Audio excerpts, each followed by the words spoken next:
Hello વિદ્યાર્થી મિત્રો, કેમ છો? મજામાં ને? આપણે આ વિડીયોમાં આજે ધોરણ 12 વિષય વાણિજ્ય વ્યવસ્થા અને સંચાલન 5 ગુણના મોસ્ટ આઈએમપી પ્રશ્નો આજે આપણે આ વિડીયોમાં જોઈશું. તો સ્ટાર્ટ કરીશું. જો સૌથી પહેલા અહીંયા વચ્ચે આપણે કે નીચેના પ્રશ્નોના સવિસ્તારપૂર્વક જવાબ આપો. વિદ્યાર્થી મિત્રો, અહીંયા જે મેં 10 પ્રશ્નો તમને આપ્યા છે તેનો આપણે જવાબ સવિસ્તારપૂર્વક આપણે આપવાનો છે. પહેલો પ્રશ્ન છે, સંચાલનની વિવિધ સપાટીઓની આકૃતિ દોરી તેના કાર્યો જણાવો. અહીંયા વિદ્યાર્થી મિત્રો જો આપણને એવું કીધેલું છે કે સંચાલનની વિવિધ સપાટીઓની આકૃતિ દોરી તેના કાર્યો જણાવો. આપણે ત્રણ સપાટીના કાર્યો જણાવવા નથી. એક્ઝામમાં આપણે કોઈ બી એક સપાટીના કાર્યો જણાવવાના આવશે. ત્યાં 3 સપાટી છે. સંચાલનની સપાટી કેટલી? 3. ઉચ્ચ સપાટી સંચાલન, મધ્ય સપાટી સંચાલન અને તળ સપાટી સંચાલન. કોઈ પણ એક સપાટીના કાર્યો આપણે લખવાના આવશે. આપણે 3 તૈયાર કરવાના, જેથી કરીને આપણે 3 ગુણમાં પૂછાય તો બી આપણે એના કાર્યો લખી શકીએ. એના પછીનો બીજો પ્રશ્ન છે, હેનરી ફિયોલના સંચાલનના સિદ્ધાંતો સમજાવો. ત્રીજો પ્રશ્ન, આયોજનની વ્યાખ્યા આપી તેની પ્રક્રિયા સમજાવો. ચોથો, આયોજનની મર્યાદાઓ સમજાવો. 5મો પ્રશ્ન, વ્યવસ્થા તંત્રની પ્રક્રિયાના તબક્કા સમજાવો. 6થો પ્રશ્ન, સત્તા સોંપણીનું મહત્વ સમજાવો.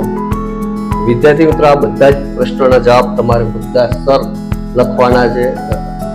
એટલા માટે તમારે દરેક પ્રશ્નોના મુદ્દા તમારે પહેલા તૈયાર કરવાના, પછી તમારે જવાબ આપવાનો છે. હવે એ છે વિદ્યાર્થી મિત્રો, આપણે 6થો પ્રશ્ન છે, સત્તા સોંપણીનું મહત્વ સમજાવો. ત્યારબાદ મોસ્ટ આઈએમપી આ પ્રશ્ન છે, ભરતી એટલે શું, તેના આંતરિક અને બાહ્ય પ્રાપ્તિ સ્થાનો સમજાવો. વિદ્યાર્થી મિત્રો, અહીંયા 2 રીતે પૂછાય. તફાવત પણ પૂછી શકાય કે આંતરિક પ્રાપ્તિ સ્થાનો અને બાહ્ય પ્રાપ્તિ સ્થાનો વિશે વચ્ચેનો તફાવત જણાવો. ત્યારબાદ 8મો, પસંદગીની પ્રક્રિયા સમજાવો. 9મો, માસ્લોની જરૂરિયાતોનો અગ્રતાક્રમ આકૃતિ સહિત સમજાવો. આ ઘણી વખત વિદ્યાર્થી મિત્રો બોર્ડમાં પણ આ પ્રશ્ન પૂછાઈ ગયો છે, એટલે આપણે કમ્પ્લીટલી આને તૈયાર કરી દેવાનો છે. ત્યારબાદ છેલ્લો, અંકુશ પ્રક્રિયાના વિવિધ તબક્કાઓની વિગતવાર સમજૂતી આપો.